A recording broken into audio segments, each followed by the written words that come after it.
नजरिया तो इसलिए आरक्षण के हिमायती थे अंबेडकर। नवंबर की सर्दियों की सुबह थी 1949 के 25 नवंबर का दिन।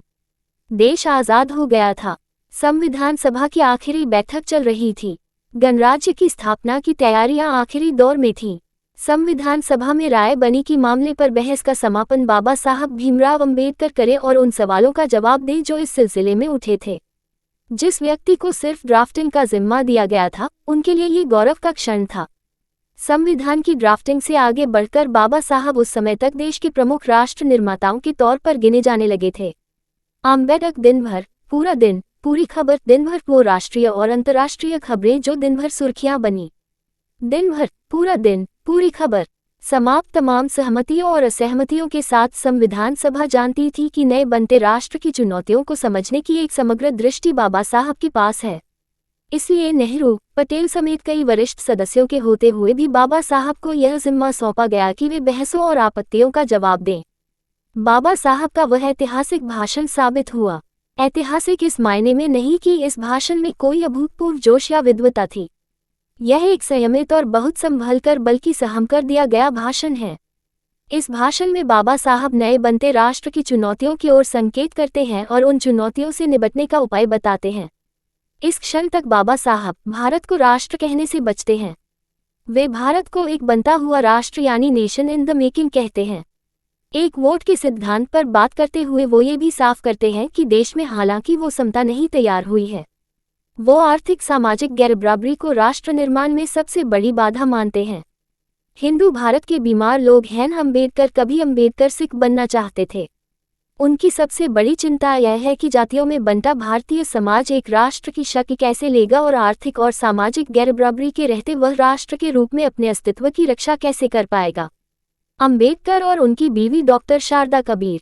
अंबेडकर अपनी बीवी डॉक्टर शारदा कबीर के साथ वे यह आशंका जताते हैं और संविधान सभा को चेतावनी देते हैं कि अगर हमने इस गैरबराबरी को खत्म नहीं किया तो इससे पीड़ित लोग उस ढांचे को ध्वस्त कर देंगे जिसे इस संविधान सभा ने इतनी मेहनत से बनाया है।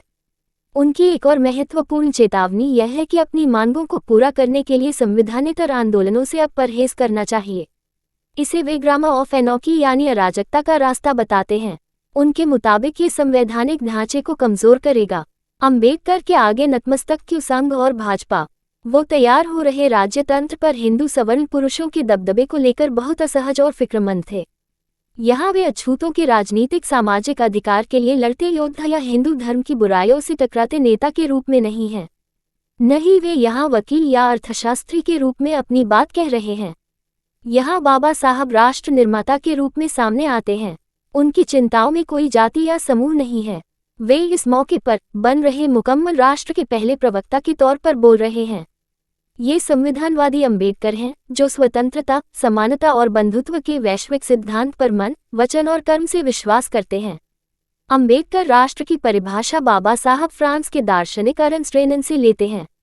रेनन नहीं मानते कि एक नस्ल, जाति, भाषा, धर्म, भूगोल या साझा स्वार्थ किसी जनसमुदाय को राष्ट्र बना सकते हैं। रेनन के लिए राष्ट्र एक साझा विचार है, जो इसलिए है क्योंकि इसमें मौजूद हर व्यक्ति खुद को राष्ट्र का हिस्सा मानता है। इस मायने में यह हर दिन चलने वाला जनमत संग्रह है।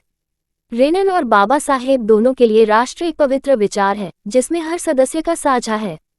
इसलिए संविधान सभा के आखिरी भाषण में बाबा साहब आर्थिक और सामाजिक गैरबराबरी के खात्मे को राष्ट्रीय एजेंडे के रूप में सामने लाते हैं।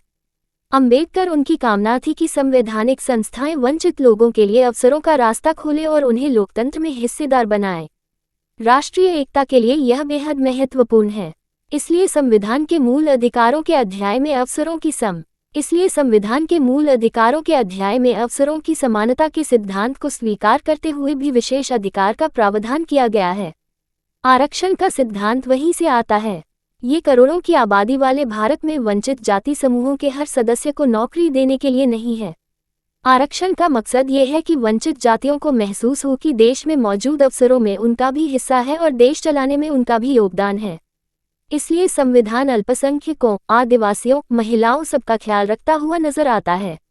22 दिसंबर 1952 को पुणे में वकीलों की एक सभा में बाबा साहब बोलते हैं, लोकतंत्र शासन की वह पद्धति है जिसमें लोगों के सामाजिक और आर्थिक जीवन में बदलाव बगैर खून खराबे के संभव हो।